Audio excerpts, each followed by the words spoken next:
நமது கண்களிலும் காந்த புலன் உண்டு, நம் உயிரிலும் காந்தம் உண்டு. அதே போல நம் உடலில் இருக்கக்கூடிய எல்லா அணுக்களிலுமே காந்தம் உண்டு. ஆனாலும் ஒவ்வொன்றுக்கும் ஒரு முகப்பு என்று உண்டு. அதனால்தான் கண்ணிலே முதலிலே இயங்கினோம், பின் புருவ மத்தியிலே இயங்கினோம். இதே போல ஒவ்வொரு அணுவிலுமே இந்த முகப்பு உண்டு. குருநாதர் அதைத்தான் இங்கே உறுப்புகள் தியானமாக நமக்கு பயிற்சியாக கொடுக்கப்படும் பொழுது நமக்கு மூக்கு எப்படி ஒரு பாதையாக சுவாசத்தினுடைய அந்த ஈர்ப்பு அது அமைகின்றது. இதை போன்று ஒவ்வொரு அணுவிலுமே இது போன்ற அமைப்பு உண்டு. அதைத்தான் நாம் அந்த உறுப்புகளினுடைய அந்த பெயரை சொல்லி அந்த உறுப்புகளிலே படர வேண்டும். அதை உருவாக்கிய அணுக்கள் அந்த துருவ நட்சத்திரத்தின் பேரருள் பேரொளி பெற வேண்டும் என்று நாம் உயிர் வழியாக துருவ நட்சத்திரத்தினுடைய கவர்ந்தாலும் நம் கண்ணின் நினைவு கொண்டு அந்த உறுப்புகளுக்குள் அதை உருவாக்கிய அணுக்களுக்குள் அந்த அணுக்களுடைய முகப்பு, அந்த முகப்பிலே துருவ நட்சத்திரத்தின் பேரருள் பேரொளி பெற வேண்டும் என்று கண்ணின் நினைவு உள்ளுக்குள் செலுத்தப்படும் பொழுது அந்த முகப்பிலே இணைகின்றது.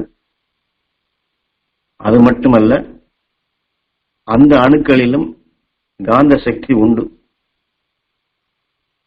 என்றால் ஒரு அணுவில் இருக்கக்கூடிய இந்த முக்கியமான சக்திகளே வெப்பம், காந்தம், விஷம். இந்த மூன்றுமே சகலத்திலும் இணைந்து கொள்ளும். எந்த இடத்திற்கு சென்றாலும் வெப்பம், காந்தம், விஷம் இந்த மூன்றுமே இணைந்து கொள்ளும்.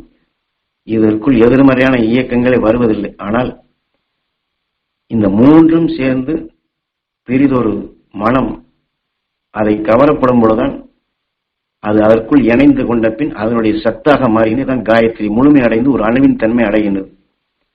அது அணுக்களுக்குள் இருக்கக்கூடிய மாற்றங்களே அந்த மனம், அந்த சத்து தான்.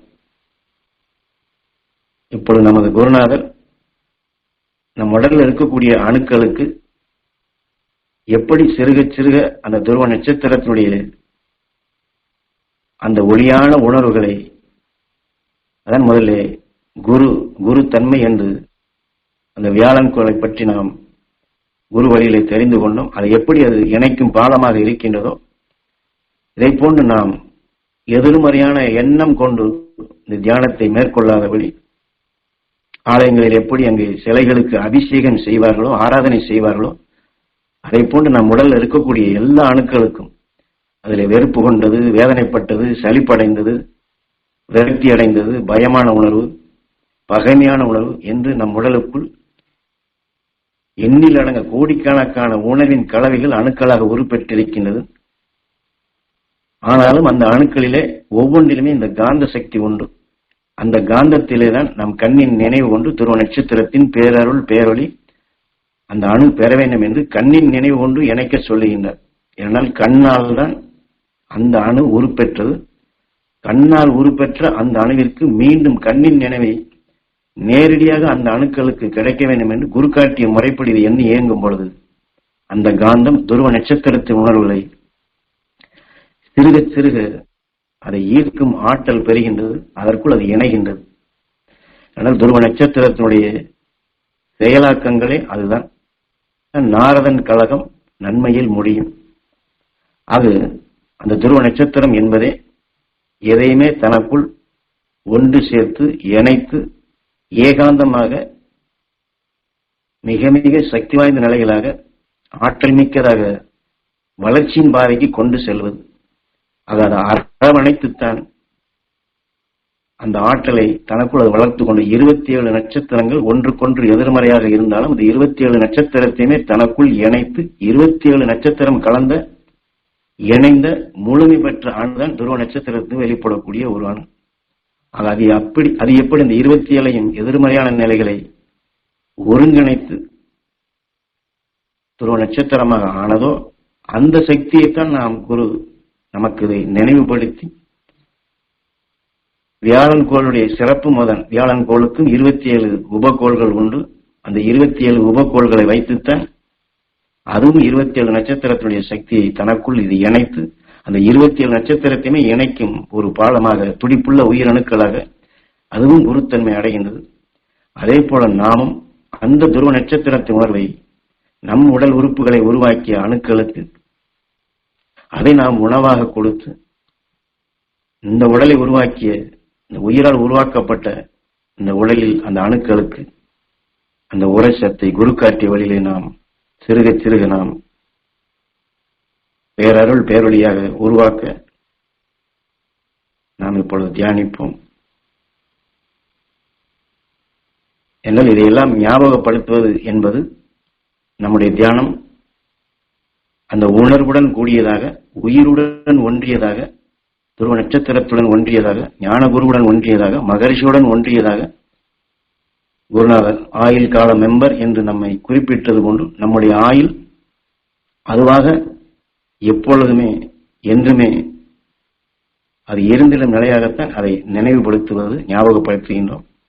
அந்த நினைவுபடுத்துவதை நாம் ஞாபகப்படுத்தி அது பெற வேண்டும் என்று இணைந்து விட்டால் அந்த சக்தி நமக்குள் அது என்றுமே, என்றால் இந்த வார்த்தையை குருநாதர் அடிக்கடி சொல்வார், என்றுமே ஏகாந்த நிலை பெற வேண்டும், என்றுமே அழியாத வாழ்க்கை. இந்த என்றுமே என்று சொல்வதனுடைய நோக்கமே 24 மணி நேரம் 360 வாழ்நாள் முழுவதும்.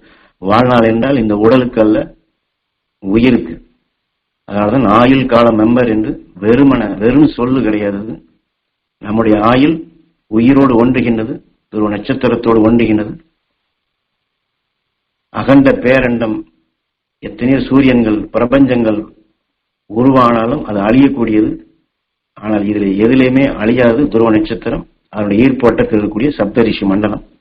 ஆகவே நாம் என்றும் அழியாத அந்த அழியாத நிலை பெற வேண்டும், பெற முடியும். அந்த பெறக்கூடிய தகுதிக்குத்தான் குருநாதர் நம்மை ஆயுள் கால மெம்பர் என்று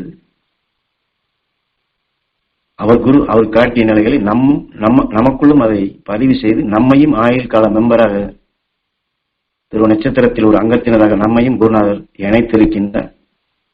அந்த உணர்வோடு நாம் அதை வளர்க்கும் விதமாக துருவ நட்சத்திரத்தின் உணர்வுகளை தான் ஒரு நிலை என்று சொல்வது. நான் கோபப்பட்டேன், வேதனைப்பட்டேன், சலிப்புப்பட்டேன், சங்கடப்பட்டேன், எத்தனையோ என்னை அறியாமல் செய்திருக்கிறேன் என்று பழையதையும் நாம் எண்ண வேண்டியதில்லை.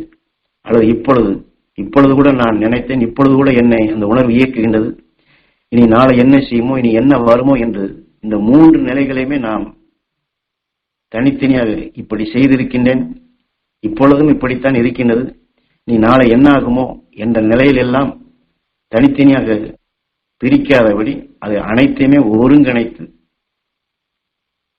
துருவ நட்சத்திரத்தினுடைய பேரருள் பேரொளி உணர்வுகளை அது எதுவாக இருந்தாலும் சரி, எப்படிப்பட்ட அணுவாக இருந்தாலும் சரி, அது நேற்று அப்படி இருந்தது, இப்பொழுது இப்படி இயக்குகின்றது, நாளை என்ன ஆகும் என்று எண்ணினாலும் சரி, அந்த அணுக்களுக்கு அத்தகைய எண்ணங்களுக்கும் அத்தகைய உணர்வுகளுக்கும் இந்த துருவ நட்சத்திரத்தினுடைய பேரருள் பேரொளி நம் குரு காட்டிய அருள் வழி உயிர் வழி சுவாசித்து கண்ணின் நினைவு கொண்டு அந்த அணு, அந்த எண்ணம், அந்த உணர்வு அது பெற வேண்டும் என்று ஈஸ்வரா என்று ஏங்கினால் அந்த துருவ நட்சத்திரம் எப்படி 27 நட்சத்திரத்தினுடைய சக்தியை எடுத்து அது அழியாத நிலை பெற்றதோ, நாமும் சரி, இந்த உடல்ல உருப்பெற்ற அணுக்களும் சரி அந்த உயர்ந்த வளர்ச்சிக்கு போகின்றது. அந்த அடிப்படையில் நாம் ஒரே நிலை கொண்டு வேறு நமக்கு எந்த சிந்தனையும் தேவையில்லை. நேற்று, இப்பொழுது, நாளை என்ற நிலை இல்லாதபடி என்றும் 16 என்ற நிலையை நாம் நமக்குள் உருவாக்கும் நிலைக்குத்தான் இந்த உறுப்புகளை அது உருவாக்கிய அணுக்களுக்கு கண்ணின் நினைவு கொண்டு துருவ நட்சத்திரத்தின் பேரருள் பேரொளி பெற செய்கின்றோம் என்று இந்த உணர்வோடு நாம் தியானிப்போம்.